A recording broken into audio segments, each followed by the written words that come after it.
இன்றைக்கு என்ன பதிவுண்டா ஃபுட்பாலை பற்றி. என்ற கணவருக்கு இந்த ஃபுட்பாலுண்டா என்ன ஏதென்று ஒன்றும் தெரியாது. ஒரு விஷயத்தை சொல்கிறேன். இந்த ஃபுட்பால் விளையாட்டு கொண்டு வந்தது 2ஆம் உலக யுத்தத்துக்கு பிறகு முதல் 2 விஷயத்தில் நடந்தது. முதலும் தொடங்கி 2ஆம் உலக யுத்தத்துக்கு முதலே தொடங்கிட்டுது.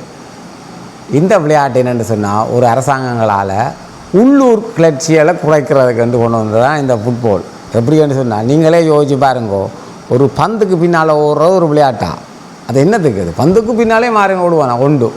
2வது, நீங்கள் இந்த ஃபுட்பால் அதிகமாக உலக நாடுகளிலே விரும்புகிற நாடு சவுத் அமெரிக்கா நாடுகள். அங்கே தான் சேகுவாரா பிறந்தவர், பொலிவியாவில். ஆனால் சேகுவாராக ஒரு ஃபுட்பால்காரன் இல்லை.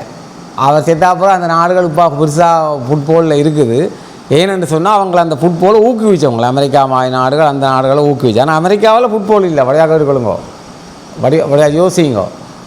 அப்போ என்னன்னு சொன்னால் உங்களுக்கு ஒரு விஷயம் தெரியணும். ஹிட்லர் காலத்தில் 2ஆம் உலக யுத்த காலத்தில் ஹிட்லர் அங்கே ஜெர்மன் இல்லை ஃபுட்பால் யூரோப் உங்களுக்கு தெரியும் ஃபுட்பால் உண்டு. ஃபுட்பால் டீம்களுக்கு எல்லாம் அழைப்பு கொடுத்து ஒருக்கா வந்து என்னை சந்திக்க சொல்லி உங்களுக்கு ஒரு ஓட் கிடைக்குது, ஒரு பரிசு கிடைக்குதுன்னு சொல்லி ஆக்கள் நம்பி போச்சு. அவ்வளோ வரையும் சுட்டு தள்ளியாச்சு. நீங்கள் இதை வாசிங்கோ அப்போ உங்களுக்கு புரியும். ஏனென்று சொன்னால் ஒரு புரட்சி சிந்தனை உள்ளவன், புரட்சி ஆசனங்கள், ஒரு நாட்டுப்பற்றோடு இருக்கிறத மழுங்கடிக்கிறதா இந்த ஃபுட்பால். பேர் என்னோட சண்டைக்கு வருவீர்கள் ஃபுட்பால். நீங்கள் யாருண்டாலும் ஒருத்தனை பாருங்கள், உள்ளூரில் எங்கட ஊரில் ஓடி ஃபுட்பால் அடிக்கிறவனே யாரை உருப்பட்டதாக பாருங்கோ. அவன் கடைசி காலத்தில் பார்த்தீங்கன்னா கணக்கு அடிக்டட்டு தான் இருக்குப்பாங்க வெளிநாடுகளில். நான் சொல்கிறேன், இங்கேயும் அப்படித்தான். அப்போ இதுதான் என்னுடைய பதிவாக நான் போடணும்னு நினச்சினேன். ஏன்டா பேர் என்னென்னு சொன்னால் படிப்பை விட்டு, தொழிலை வேலையை விட்டு, தங்களோட சம்பாத்தியங்களை விட்டு பின்னேறம்போ ஃபுட்பால் கிரவுண்டில் போய் இருக்கிறது அப்படி தான் இருக்குது. ஃபுட்பாலை விளையாடுங்க, நான் வேணும் அவனு சொல்லலை, ஆனால் குறைச்சி கொள்ளுங்கோ. என்னென்னு சொன்னால் இது எல்லாத்துக்கும் எங்களோட